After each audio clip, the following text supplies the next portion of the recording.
कभी कभी जिंदगी भागते शहरों के बीच ठहरने की बात करती है। किसी बालकनी में रखे मनी प्लांट की पत्तियों में, किसी अनजान मुस्कान में, या किसी पुरानी चिट्ठी की खुशबू में। ऐसी ही कहानी है रचना दीदी की, जो शहर के भीड़ भरे हिस्से में रहते हुए भी अपने आंगन में हर सुबह सूरज की किरणें सहेज लेती हैं। लोग उन्हें धूप वाली दीदी कहते हैं, क्योंकि उनकी हंसी में हमेशा थोड़ी सी सुबह छिपी रहती है। लेकिन उनके दिल में एक कोना है जो हर शाम चुप हो जाता है। वहां कोई साया नहीं, सिर्फ यादों की गूंज है, उनकी बेटी सिया की। सालों से सिया शहर के किसी और शहर में है और रचना दीदी की चाय की प्याली में बस उसकी तस्वीर रह गई है। फिर भी हर सुबह वो मुस्कुराती हैं, कहती हैं, धूप ढूंढनी हो तो आसमान नहीं, दिल खोलो। सुबह की धूप जैसे ही बालकनी में आई, रचना दीदी ने हल्की मुस्कान के साथ खिड़की खोली। नीचे सड़क पर दूध वाला हॉर्न बजा रहा था और बगल की बिल्डिंग की छत पर बच्चे पतंग उड़ा रहे थे। दीदी ने अपने गमले में लगे तुलसी के पौधे पर पानी डाला और बोली, हर दिन को जिंदा रखना भी एक कला है। उनकी दिनचर्या सादगी में लिपटी थी, लेकिन उसमें अपनापन था।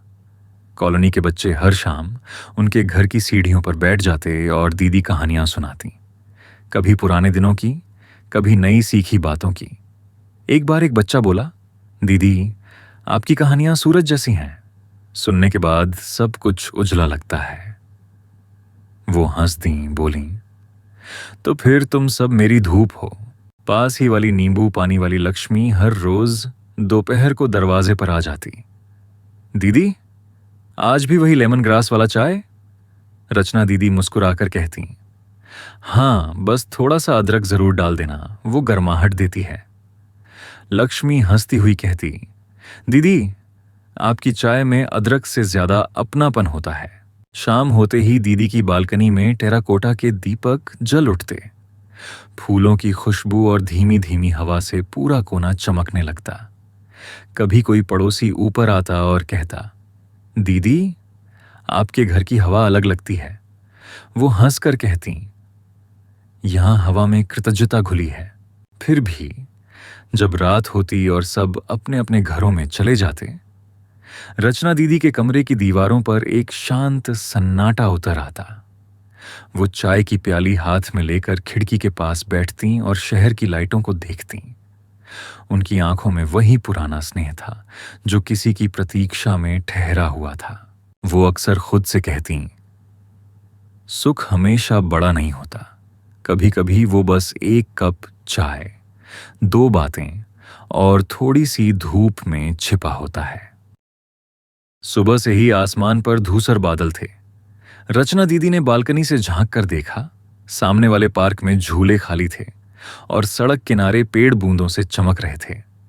वो धीरे धीरे अंदर आईं, चाय बनाई और अपने पुराने सोफे पर बैठ गईं। टीवी की आवाज धीमी थी, लेकिन मन के अंदर कुछ तेज चल रहा था। सिया की याद, बरसात का मौसम उन्हें हमेशा उसी की याद दिलाता था। छोटी सिया जब भीग कर घर आती तो दीदी नाराज होकर तौलिया लाती और उसके बाल सुखाते हुए कहती, अगर ठंड लग गई तो मैं भी भीग जाऊंगी, समझी? और सिया खिलखिलाकर जवाब देती, तो चलो, हम दोनों भीग जाते हैं, फिर बराबरी हो जाएगी। वो दृश्य अब बस याद बनकर रह गया था। आज बरसात में खिड़की के कांच पर फिसलती बूंदों को देखते हुए दीदी मुस्कुरा तो रही थीं, पर आंखें भीग चुकी थीं।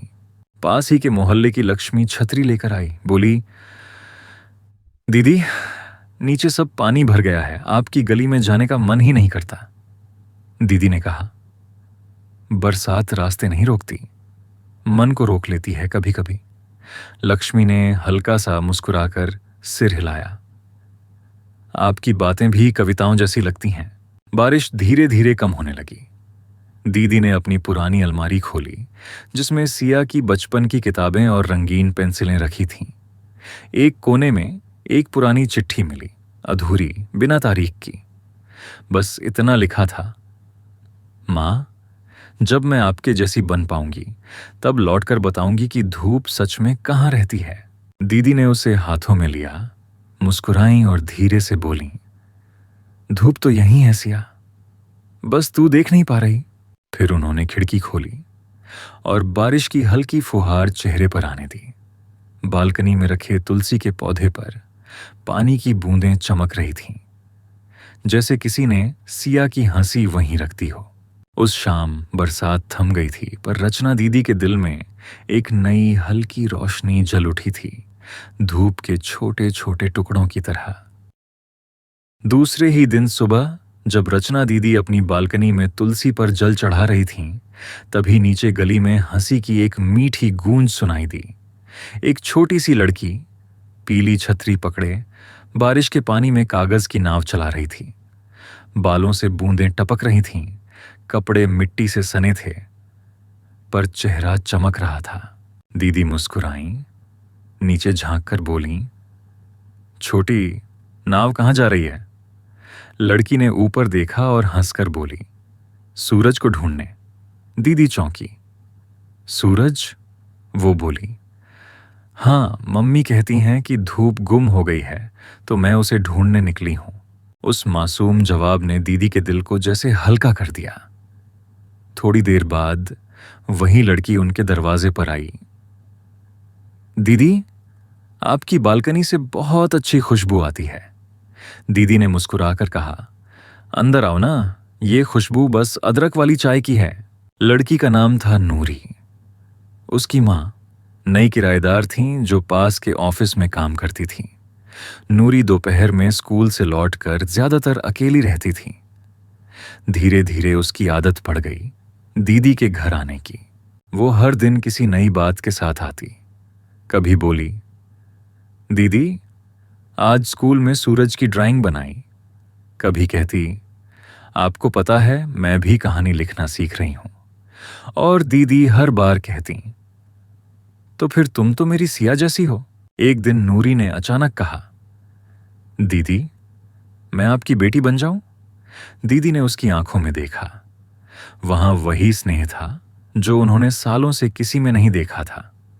उन्होंने नरमी से उसका माथा चूमा और कहा, बेटी तो धूप जैसी होती है नूरी, जब आती है तो घर में उजाला भर देती है।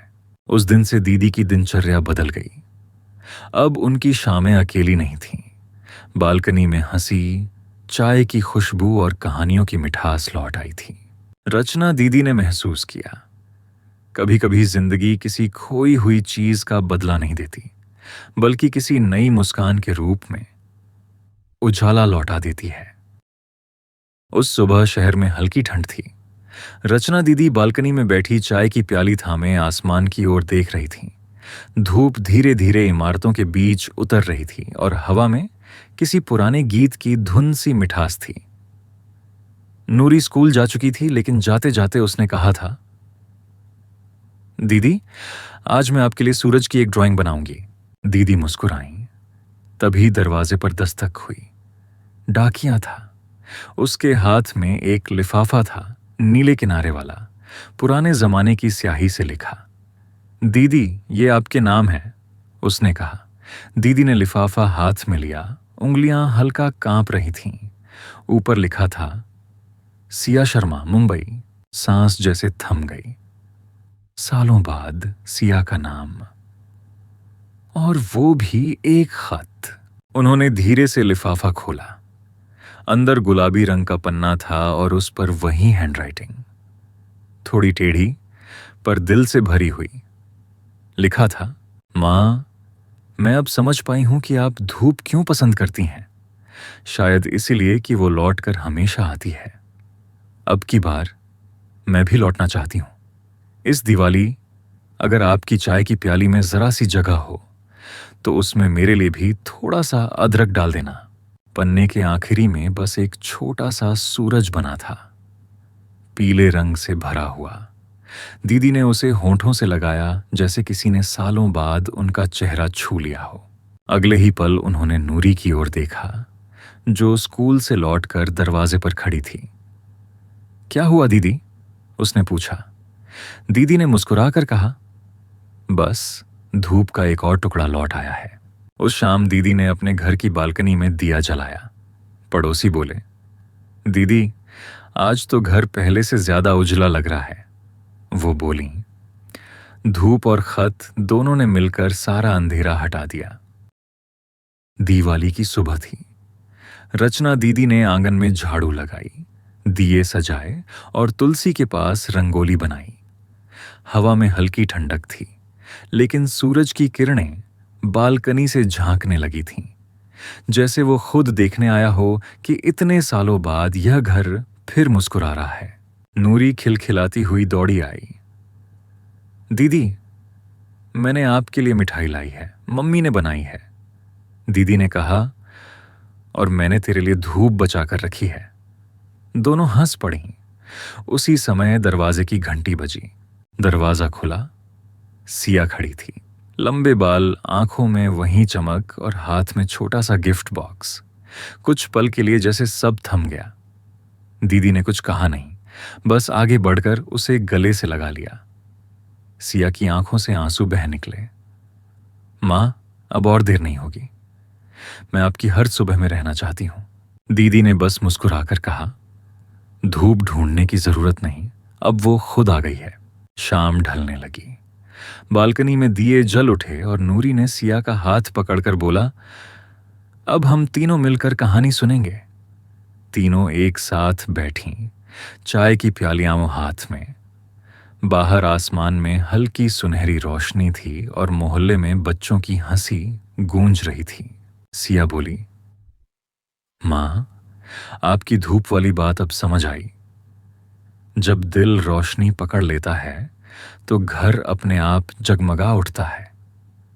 दीदी ने सिर हिलाया, धीरे से कहा, धूप बाहर नहीं, अपने भीतर संजो कर रखनी होती है। नूरी ने दोनों के हाथ पकड़े और खिलखिलाकर बोली, तो अब हमारी टीम का नाम होगा धूप के टुकड़े। तीनों हंस पड़ीं। उस पल कुछ बदल गया था। न अकेलापन रहा, न इंतजार। बस तीन दिलों में फैल गई एक गर्माहट जो हर सुबह सूरज के साथ लौट आने वाली थी। और जब रात गहराई तो दीदी ने आसमान की ओर देखा। तारों के बीच एक हल्की चमक थी, जैसे खुद जिंदगी कह रही हो, हर घर में धूप होती है, बस उसे खोल कर आने देना पड़ता है।